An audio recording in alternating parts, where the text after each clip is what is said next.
James was hurrying to get home. A late connection on the other railway had made him miss his path, and this had led to more holdups all the way along the main line. Now at last, the track in front of him appeared to be free from obstructions, and as he came fast down Gordon's Hill, the signals at Edwards Station were all showing line clear. He raced along the platform and was halfway along when a signal a few yards in front of him suddenly moved to danger. "Whoa, James!" called the driver, and slammed the brakes on hard. "Botheration!" fumed James. "Just when we got moving nicely, too." James, of course, was going much too fast to stop before the signal, and was some way past when he finally came to a halt. The fireman got down and walked back to the signal box, while James stood simmering crossly. "That stupid signal," he muttered to himself. "It might have caused an accident, making us stop quickly like that." "Now, James," soothed his driver, "there might have been an even worse accident if we hadn't stopped." After a while, the fireman came back. "Runaway freight car at the next station," he reported. "They've cleared it now. Look, the signal's down." James set off again.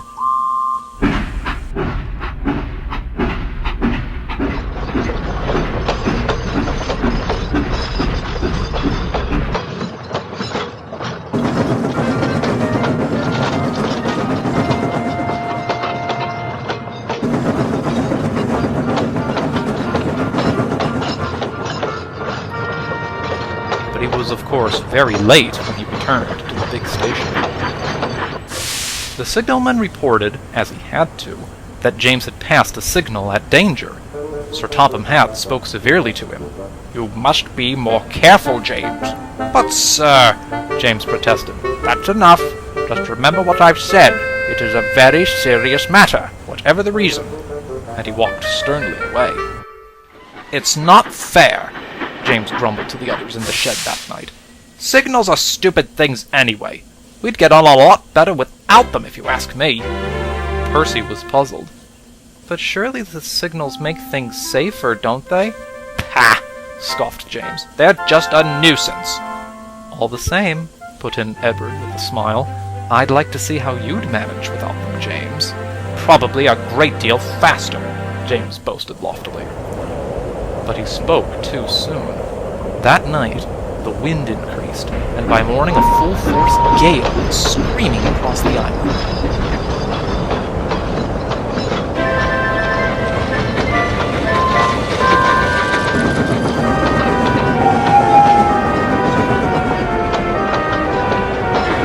At the junction, the gusts became fiercer still, until Thomas, waiting at Manning and Clarabelle, grew alarmed. The wind swept under the station canopy, and the building rocked. Leaves and small branches, driven by the wind, hit Thomas's front. "Ouch!" he exclaimed. "That hurt!" "Come on, Thomas," said the driver. "I don't like the look of that canopy. Let's draw forward to the signal. Then, if it falls, it won't land on us or our passengers." They warned the conductor about what they were going to do. The driver eased Thomas's regulator oil, and Thomas crept slowly forward. He was just about to stop at the signal when, with a whistling and a swoosh, a fierce gust ripped along the platform. There was a sharp crack, and the signal disappeared. One moment it was standing upright, its arm at danger. The next, it was lying beside the line, its lamp shattered, and its wire flying out like streamers. "That's torn it," said Thomas's fireman. He looked back toward the platform. As he watched, 3 more signals rocked and fell. The front of the station canopy lifted clean off its framework and shattered with a crash on the platform below. "We'd best get out of here," he exclaimed. "We daren't do that," said the driver. "Not with our signal gone. You'd best nip back to the signal box and find out what to do." The fireman was gone for some time. He came back looking glum. "Signalman's got power," he told them, "but he's lost all his signals.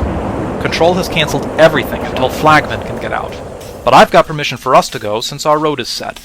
We'll be the last train for a while, I reckon." The fireman was right.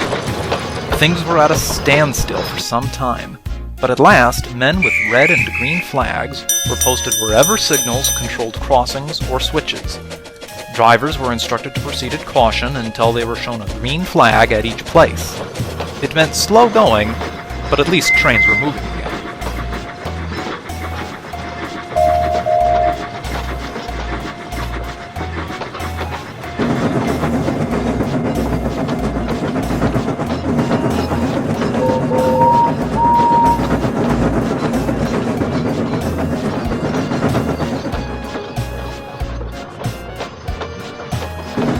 James was first through.